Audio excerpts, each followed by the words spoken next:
The gifting event returns to mixed reactions, our Nerf's on the way to thing, and Emily is a good luck charm for any crystal openings. Yes, hello everybody and welcome to the 18th of December edition of Marvel Contest of Champions News. Before the video gets underway, please consider hitting the like button, it really helps the channel out. Also go and support my second channel where I do a lot of my Marvel Contest of Champions live streamings. Apologies, I didn't have enough time last night to stream and that is due to a big editing job I'm working on at the moment. Also, if you haven't seen it already, go and check out my amazing 11 5-star featured opening where this moment happens and I'm like, Em, go down and touch something and it looks like she's touching something else. She's not, it's the screen of the phone. I'm just holding it lower. But without further ado, let's get into the news. Ta-da!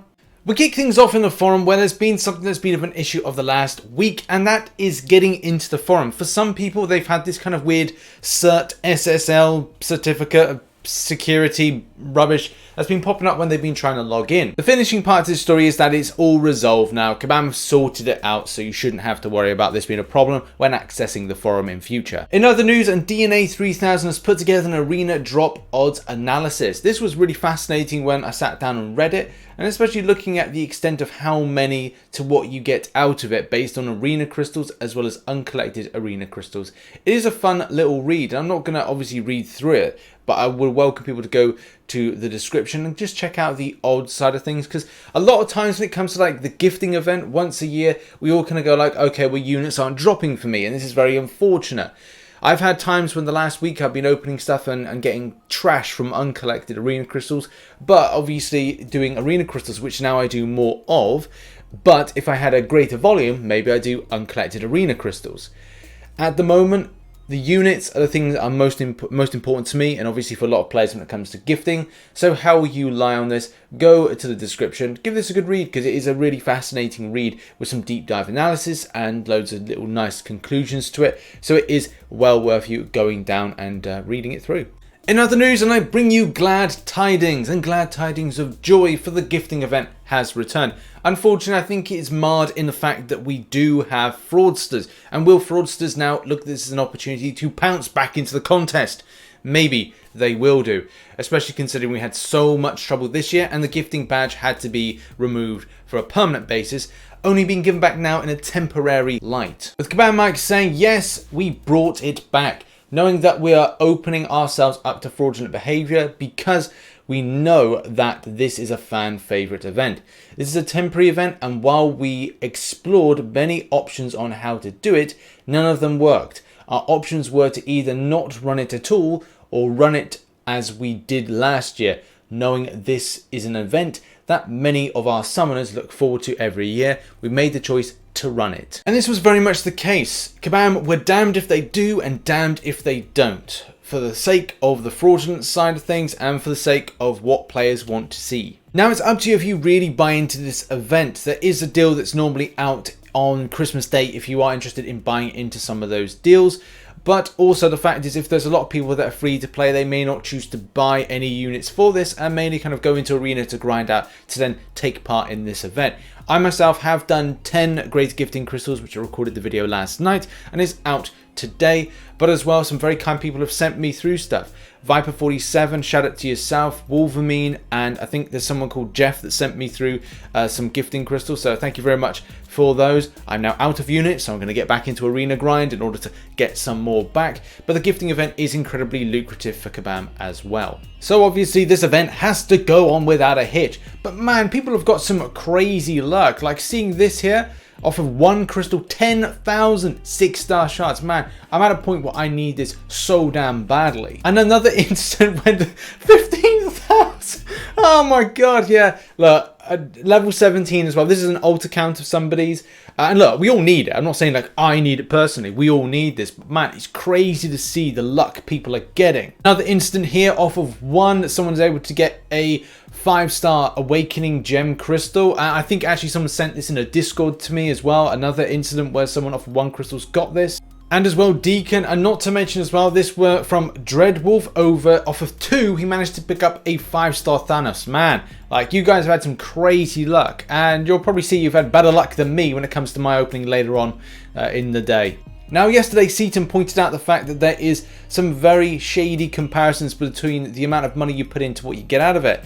And obviously with the rank rewards here from rank 1 to rank 30 and the extent of how much tier 5 class catalysts you get, and then ones for the top position, as you can see here, does mean that the comparisons with stuff that you pay for as opposed to what you get from grinding out Act 6 if you're doing it for free isn't exactly fair to the player. Obviously you can spend your money how you like, and there's incredibly rich people that will throw some crazy amounts of money. I even heard that and rumored that some person has put up $50,000 worth of kind of stuff for a gifting event. Now that's a rumour, I don't know if that is true. It's not something I condone. Excessive spending isn't normally a good thing, especially when it comes to habit and as well gambling and all those kind of like addictive tendencies. It's not very good management. So it's always important, I think, to put a little bit of money to the developer each month to say, look, keep the servers running, keep people employed, keep making good content, but at the same time, just kind of like watch it a little bit when it comes to excessive spending and gambling. Now I say all that, and I need to get back into Arena in order to try and get these 6-star shards. I'm actually glad they put that in. Next up, and we've got to talk about this is probably one of the most important stories to actually mention, and there's a lot of changes that could affect a lot of players, or mainly based on synergies and damage output from certain types of champions, where we're like, right, didn't realize that was a problem. The first bit of good news is the Alliance Quest history button is going to be returning, which is amazing. That's something that I would like to see. Also, there was an issue where Nick Fury's signature ability is sometimes causing him to degenerate, but while below 30%, which is obviously to do with that heal prevention thing, so that's going to be sorted out next month. But of all these things that are going to be resolved, there's one big takeaway, and that is this one here. There's an issue where things SP3 at 20 rock stacks could improve Furies gained from external sources. And it says it excludes synergies, quests, and buffs. Now the Kingpin taking to Twitter, this is a very good point for him, saying it clearly says all his Fury effects are 100% stronger. I thought you were done nerfing champs. This is a massive nerf out of nowhere. Please tell me you're not taking away another helpful mechanic for the player. Obviously, this is something that needs to be looked into, and it's kind of weird that now we are nearly a year after this champion has been put in, and this hasn't been mentioned as being an issue, and how unstoppable this champion seems to be with, if the thing has 20 rock stacks, all Fury effects are plus 100% stronger for 8 seconds. Like, why is it in there in the first place? Now, really, this is quite disappointing to see, and it's very weird and coincidental that very quickly and very recently, Seaton put out a video about utilizing the champion a lot more, especially for Labyrinth and kind of slaying that. So it is kind of weird to put 2 and 2 together and kind of go, does that make 4? Yes, it does. Either way, if there's any further updates to this story, I'll let you know, but I think a lot of people, as I said, are going to be quite disappointed with the changes that are going to be happening to the thing. Now, at this point, I'd usually do something like arena predictions, but for whatever reason, doesn't seem to be much information from Kabam and also from Trucos as which is the basic. I'm sure we can find what the basic is, but also it's not really kind of helpful doing a prediction if you're just doing one rather than the other. So I'll wait till Friday in order to release that with Marvel Contest of Champions news.